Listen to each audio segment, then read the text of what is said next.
మెరుగైన వైద్య సేవలని మరింత అందుబాటులో ఉంచాలని సరికొత్త mobile app health on us హైదరాబాద్లోని ఐటీసీ కోహినూర్ హోటల్లో ప్రారంభించారు. ఈ కార్యక్రమానికి ముఖ్య అతిథిగా జనసేన అధినేత పవన్ కళ్యాణ్ వచ్చి మొబైల్ యాప్ని లాంచ్ చేశారు.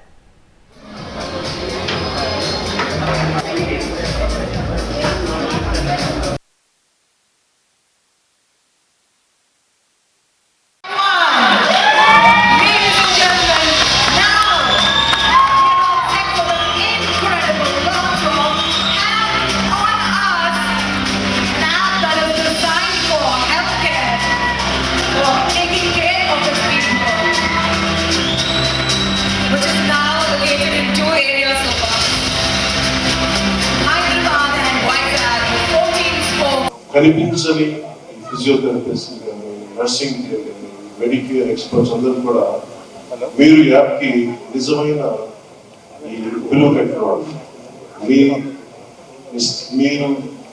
మీరే ముందుకు తీసుకెళ్ళాలి. నాకు అర్థమైంది ఈ యాప్ని చూస్తున్న పోస్ట్ కరోనా తర్వాత మెడికల్ కేర్ చాలా ఒక కొత్త వినూత్నమైన పరిస్థితుల్లో తీసుకున్నారు.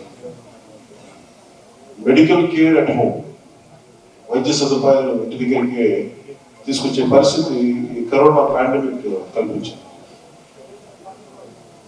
ఈ హెల్త్ కేర్ అట్ హోమ్ అనేది నేను ప్రత్యక్షంగా చూశాను. ఇంత మన ఇంట్లోనే ఒక మినీ హాస్పిటల్ క్రియేట్ చేయించాలి, డాక్టర్స్ ఇంటికి రాగలరా అనేది ప్రత్యక్షంగా నేను చూశాను. సో దాంట్లో భాగంగానే ఇలాంటి యాప్స్ పోస్ట్ కరోనా కేర్లో వచ్చినాయి. దాంట్లో భాగంగానే ఈ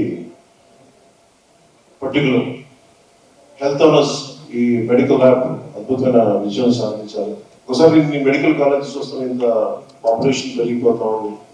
ఒకవైపు ఈ ఆరోగ్య పరిస్థితులు క్షీణిస్తున్న పరిస్థితుల్లో నిజంగా అండగా ఉండే చదువుకునే వాళ్ళు ఎక్కువైపోయారు, డాక్టర్స్ ఎక్కువైపోయారు. కానీ నిజమైన ఇది ఈ యాప్ డాక్టర్ని ఇంటికి తీసుకొచ్చే యాప్, మెడికల్ కేర్ ఇంటికి తీసుకొచ్చే యాప్, ప్రైవేట్ హాస్పిటల్స్ కూడా ఎంప్లాయ్మెంట్ క్రియేట్ చేయలేదు. ఇలాంటి పరిస్థితుల్లో ఈ హెల్త్ ఆనర్స్ అనే యాప్ ఇన్ని వేల మందికి భవిష్యత్తులో ఇవ్వబోతుందని నాకు చూసే కొద్ది నిజంగా మనస్ఫూర్తిగా ఇది మీరు ఈ అన్ఎంప్లాయ్మెంట్ కి మెడికల్ పట్టభద్రులకు కానీ లేదంటే హెల్త్ కేర్ స్టాఫ్ కానీ నర్సింగ్ స్టాఫ్ కానీ మీరు చాలా జీవం పోసిన యాప్. భవిష్యత్తులో మీరు అత్యంత అద్భుతమైన విజయాలు సాధించాలి.